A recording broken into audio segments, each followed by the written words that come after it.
Hello everyone, welcome to a new video of Business Studies, Chapter 1, Nature and Purpose of Business. In the previous video, we talked about the distinguish between of economic activity between business, profession and employment. In this video, we'll be talking about the objectives of business. Now see, every business, when we start a business, it requires some objective. Why do we need to start a business? It's a very important thing. First of all, before starting this topic, I want to talk about three important things. The three words which we're talking about. One is called aim, AIM, aim. Second is called your objective and third is called your goal. ये तीन चीज़ें हैं, तीनों अलग अलग होती हैं. M होता है हमारा लाइफ में मकसद क्या, हम ओवरऑल करना क्या चाहते हैं, that is the aim. For example every business if you talk about the aim is to flourish, कि हम कुछ ना कुछ हम अपनी हाइट्स अचीव कर सकें. That is the aim of every business. Okay, now to achieve that aim की to flourish you need some objectives. Objectives का मतलब क्या होता है, वो लॉन्ग टर्म डिसीजंस जो हम चाहते हैं हमारी ऑर्गेनाइजेशन फॉलो करे, वो लॉन्ग टर्म प्रोसीजर्स जो हमारी ऑर्गेनाइजेशन फॉलो करे. And third we have is the goal. Goal are very short term. जब हम बात करते हैं लेस देन 5 ईयर्स, वो होते हैं गोल्स. लेस देन 5 ईयर्स में मैं चाहती हूँ मेरी सेल्स बढ़ जाए, लेस देन 5 ईयर्स में चाहती हूँ मेरे पास एक और फैक्ट्री एक्स्ट्रा बढ़ जाए. That is your goal. Objective क्या है, जो मोर देन 5 ईयर्स है, जो लॉन्ग टर्म है. ठीक है, so we're talking about the objectives of business in this video. Now there are three major objectives of business. One is economic objective, social objective and individual objectives. Economic objectives वो होते हैं which are concerned with earning profit, money, पैसा कैसे कमाया जाए. Social objectives society के लिए होते हैं, जो हमारी community के लिए. And individual objectives for the people working in the organization. तो हर बिज़नेस के ये तीन ऑब्जेक्टिव्स होते हैं. कई बिज़नेस में ये ऑब्जेक्टिव ज़्यादा इंपॉर्टेंट होते हैं as compare to this and this. कईयों में ये ज़्यादा इंपॉर्टेंट होते हैं as compare to this and this. For example अगर हम बात करते हैं company like HLL, Hindustan Lever Limited. ठीक है, हमारे पास बहुत सारी, for example we talking about HLL. अब HLL की अगर हम बात करें, हिंदुस्तान लेवर लिमिटेड, बहुत सारे प्रोडक्ट्स हमारे डेली लाइफ में HLL के होते हैं. फॉर एग्जांपल आप डव शैम्पू की बात कर लो, आप अपने मॉइस्चराइजर्स की, क्रीम्स की, परफ्यूम्स की, टूथपेस्ट की, साबुन की, इनमें से बहुत सारे प्रोडक्ट HLL के हैं. उनका मेन ऑब्जेक्टिव क्या है, उनका मेन ऑब्जेक्टिव है इकोनॉमिक वेलफेयर, पैसा कैसे कमाया जाए. ठीक है, हाँ नो डाउट सोशल इंडिविजुअल भी हैं लेकिन उतने नहीं हैं. लेकिन ऑन द कंट्री अगर हम बात करते हैं टाटा मोटर्स की, टाटा स्टील की, इनका मेन ऑब्जेक्टिव क्या है, सोसाइटी का वेलफेयर. और सेकेंडरी ऑब्जेक्टिव आता है इनका इकोनॉमिक. तो हर बिज़नेस के तीनों ऑब्जेक्टिव होते हैं, इकोनॉमिक, सोशल एंड इंडिविजुअल. लेकिन कई बिज़नेस इसमें ज़्यादा इंपॉर्टेंट करते हैं as compare to these two. कई इसको इंपॉर्टेंस देते हैं या कई इसको देते हैं. So let us study about these three in detail. In today's video will be only talking about the economic objectives. तो what do you mean by economic objectives. Economic objectives का मतलब होता है all those objectives which deal with the earning of money, है ना. पहला objective क्या है हमारा, इकोनॉमिक ऑब्जेक्टिव है प्रॉफिट अर्निंग, हमें पैसा कमाना है. ठीक है, अब every business feels that yes we need to earn money. How can the business earn money, no that's a very very important concept. Let us see how a business can earn money. Let me take you forward with that. Let us now take our video to next thing. We were talking about profit earning. Now let us first talk about what is profit. This is the first objective of economic objective. Let us first talk about what are profits. Profits क्या होते हैं. Profits का simple मतलब होता है revenue minus cost. कोई भी company जितना पैसा कमा रही है माइनस जो उसने कॉस्ट लगाया है वो, दैट इज़ योर प्रॉफिट. हाँ, in order to increase your profit, अगर कंपनी चाहती है मेरा प्रॉफिट बढ़े तो दो ही ऑप्शन आते हैं मेरे पास. And if I have to increase my profit then two options. One, I increase my revenue और आई रिड्यूस माई कॉस्ट. तो मैं अपना रेवेन्यू जो पैसा आ रहा है वो बढ़ा दूँ या फिर कॉस्ट कम कर दूँ. अब कॉस्ट कम करना इतना आसान नहीं होता, it is very difficult. And in economics this year you will study about this in micro economics. So let us come on increasing the revenue. ना व्हाट इज़ रेवेन्यू, जो पैसा आया, पैसा कहाँ से आता है, प्राइस इनटू क्वांटिटी, जो प्राइस पर हमने सामान बेचा और कितना सामान बेचा. ठीक है, अगर मुझे ये बढ़ाना है तो मेरे पास फिर दो ऑप्शन आते हैं. क्या ऑप्शन आते हैं मेरे पास, पहला ऑप्शन या तो मैं प्राइस बढ़ा दूँ या फिर मैं क्वांटिटी बढ़ा दूँ. अगर मैं प्राइस बढ़ा दूँगी तो people will not take my things, it will become expensive, तो रेवेन्यू कम हो जाएगा, प्रॉफिट फॉल हो जाएगा. लेकिन अगर मैं क्वांटिटी बढ़ा देती हूँ जो मैं बेच रही हूँ तो मेरे प्रॉफिट्स बढ़ सकते हैं. ठीक है, so first objective which we started is called profit earning. Coming to the second objective जिसको हम लोग बोलते हैं इनोवेशन. इनोवेशन का मतलब क्या होता है, इनोवेशन का मतलब होता है कोई भी नई चीज़, नई टेक्नोलॉजी, नया प्रोडक्ट, नई सर्विस लेकर आना मार्केट में. Now we all know about some things that thing is, if you see this is your business cycle, ठीक है। अब बिजनेस साइकिल में यहाँ पे आता है हमारे पास टाइम और यहाँ पे आता है हमारे पास growth. Now this is the way your business moves. Any business moves in this way. This is called a boom phase. Boom, बढ़ रहा है ऊपर. This is called a recession phase. नीचे आ रहा है.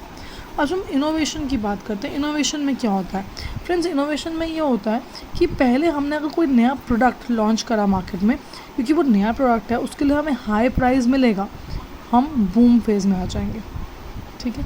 स्लोली एंड स्टेडली हमारे कॉम्पेटिटर्स ये चीज़ देखेंगे कि हमें अच्छा प्राइस मिल रहा है कोई चीज़ का, और वो भी वो टेक्नोलॉजी को फॉलो करना शुरू करेंगे। तो जब वो फॉलो करना शुरू करेंगे तो हमारे प्रॉफिट्स नीचे आ जाएंगे। अब ऐसा कैसे? लेट अस फिगर आउट ऐसा कैसे। For example let us consider a company called Apple. हम सब इस कंपनी के बारे में जानते हैं, इसके मोबाइल फ़ोन्स हम सब ने ख़रीदे हैं, ठीक है। अब एप्पल क्या करता है? एप्पल ने एक नई टेक्नोलॉजी लेकर आया। सपोज़ करिए जिसको आजकल हम लोग कह रहे हैं, आप लोगों ने एप्पल का नया फ़ोन देखा होगा जो मॉडल ऐसे है, 3 कैमरे हैं और एक उसके अंदर हमारे पास लेज़र पॉइंटर सेंसर है, ठीक है।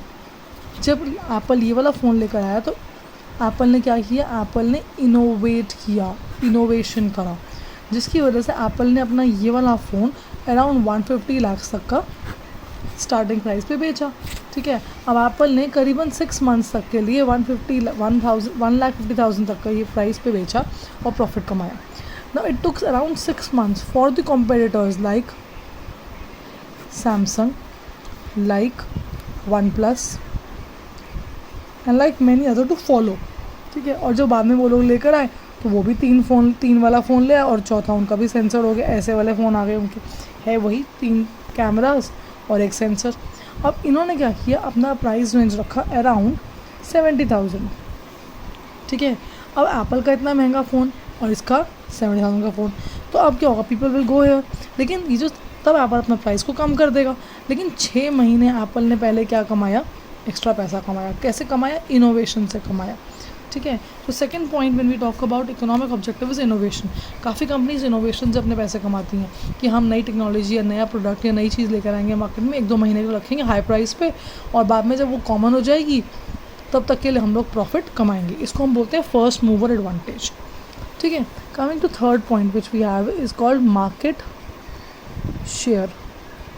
Very very important point, market share. इसका मतलब क्या होता है? इसका मतलब होता है कि अगर ये पूरी मार्केट है हमारी, तो इसका एक majority portion of the share is with one company. इसका बहुत ही ज़्यादा लाइव एग्जांपल अगर मैं आपको दूँ, the live example you all must have heard about the company which has this logo. I am sure you all are able to identify this logo, the company and the logo. The company is Maruti Suzuki. Now this is your automobile industry, the whole automobile industry. Talking about the automobile industry, ये हमारी automobile industry है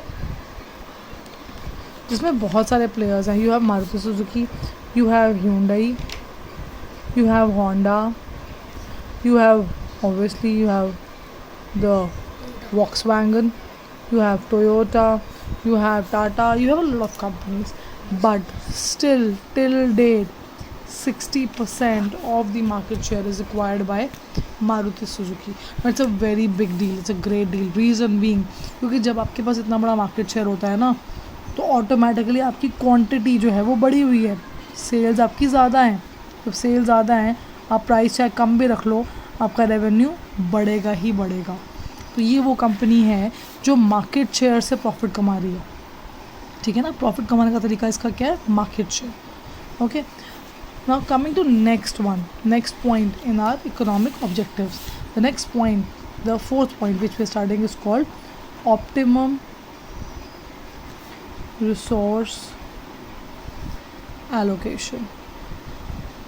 Now what do you mean by the word optimum? There are two words, one is called efficiency and one is called optimum, ठीक है। Suppose करो अगर मैंने तुमसे ये कह दिया कि मेरे पास ये एक पेन है, ठीक है। अब मैं इस पेन से क्या कर सकती हूँ? मैं इस पेन से पूरी कॉपी अपनी भर सकती हूँ। दैट इज़ एफिशिएंटली यूज़ करा है मैंने पेन को, मैंने मिनिमम रिसोर्सेज में मैक्सिमम आउटपुट निकाला है, ठीक है। और ऑप्टिमम यूज़ क्या है? जब मैं लिख नहीं रही तो मैं इस पेन के थ्रू कुछ टक कर सकती हूँ, मैं इस पेन को एज अ हैंगर यूज़ कर सकती हूँ। वो क्या है? Optimum use, maximum use I can put a resource to, maximum best use I can put a resource to, that is called an optimum resource. अभी ये इमेजिन करो, ये हमारी एक लाइन ऑफ प्रोडक्शन है, ठीक है। लाइन ऑफ प्रोडक्शन में बहुत सारी चीज़ें होती हैं। अगर अभी हम लोग मारुति सुजुकी की बात करें, let us talk about cars only, ठीक है। कार्स में क्या होगा? पहले एक स्टील का कॉयल आएगा, ठीक है। वो ये पहले वाली लाइन पे वो कटेगा, किस में कटेगा? दरवाजे की शेप में कटेगा, रूफ़ की शेप में कटेगा। उसके बाद क्या होगा? उसके बाद ये सब दरवाजे और रूफ़ जो हैं, इनको इकट्ठा जॉइन किया जाएगा, एक शेप दी जाएगी। जब शेप मिल जाएगी तो उनको क्या करेंगे? हम उनको हम पेंट करेंगे। जब पेंट कर देंगे उसके बाद हम क्या करेंगे? उसके अंदर हम उसके बाद इंजन लगाएंगे। तो ये लाइन ऑफ प्रोडक्शन है, ठीक है। अब सपोज़ करो जब यहाँ पे ये प्लैंक कट गया और जब शीट्स जुड़ रही थी आपस में, तो यहाँ पे एक दो लोग थे जो बिल्कुल फ्री खड़े हुए थे, मतलब कुछ खास काम नहीं है, यहाँ दो लोग काम कर रहे हैं, एक बंदा यहाँ पे, ये बंदा बिल्कुल फ्री है। तो इस बंदे को हम यूज़ कर सकते हैं कहीं और, किसी और काम के लिए, ठीक है। इसको हम बोलते हैं ऑप्टिमम रिसोर्स एलोकेशन। या फिर फॉर एग्जांपल जब आपने ये काटा, आप सब जानते हो कि कॉइल्स जो आती हैं वो सर्कल शेप में आती हैं, शीट्स में आती हैं। उसको मैंने किसी फॉर्म में काटा, लेट्स से मैंने उसको एक डोर की फॉर्म में काटा, तो ध्यान से देखो, ये जो एरिया है, इतना जो हमारे पास है, ये हमारा क्या हो गया? ये हमारा बच गया। ये वाली शेप हमारी क्या हो जाएगी? वेस्ट जाएगी ना। लेकिन अगर हम इन शेप्स को यूज़ करके कुछ और बना लें, उसको हम बोलेंगे ऑप्टिमम रिसोर्स एलोकेशन। इससे क्या होगा? इससे हमारी कॉस्ट ऑफ प्रोडक्शन नीचे आ जाएगी। जब कॉस्ट ऑफ प्रोडक्शन नीचे आ जाएगी तो हमारे प्रॉफिट ऑटोमेटिकली इंक्रीज़ हो जाएंगे, ठीक है। तो ये हो गए 4 point. Now coming back, this are the economic objectives which we were talking about. हमने प्रॉफिट अर्निंग की बात कर ली, इनोवेशन की, मार्केट शेयर की, ऑप्टिमम यूटिलाइजेशन ऑफ रिसोर्सेज की। The last point which is left with us is improving productivity.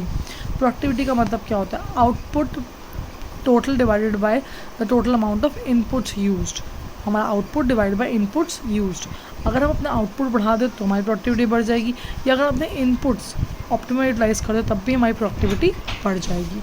So all these are your economic objectives.